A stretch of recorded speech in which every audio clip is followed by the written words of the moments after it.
Consumer news for you this morning. This is a big time of year when people pack up and move either across country or just across town. There are things, though, that you should be aware of to protect yourself if you're thinking about moving this time of year. Dale Mingleton is the head of the Denver Boulder Better Business Bureau. He is joining us back in the Information Center this morning. Dale, it's good to see you. Good morning, Greg.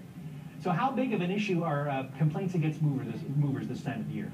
Well, this is a tough time of year, tough time for anyone that's getting ready to make that move. First, there's financial commitments, but we've seen almost 200 complaints already in the moving industry locally.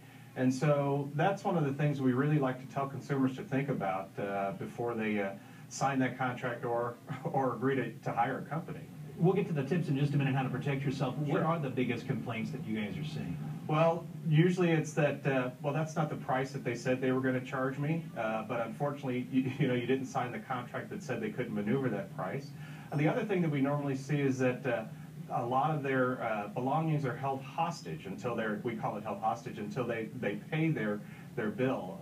Also some broken goods or lost goods. Those are some of the typical complaints that we see. We should point out there are some very reputable moving companies, especially here in town, but there are some tips that you want to make sure that you enact to protect yourself and just avoid kind of any miscommunication. What are those? Greg, I think that's the key. There are some great ones that take a lot of care. First, you want to make sure that they are licensed. And there's different licenses, whether they're going intrastate or interstate.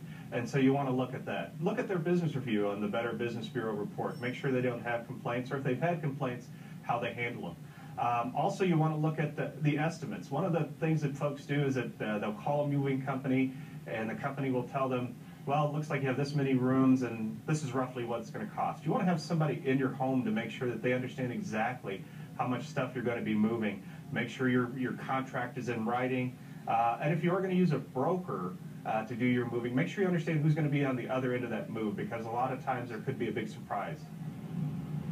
And there's also a state website. Is it the DORA website that you can check out? Yeah, you can actually go to the DORA, and there's also the Colorado Public Utilities Commission that can help you out as well. So there's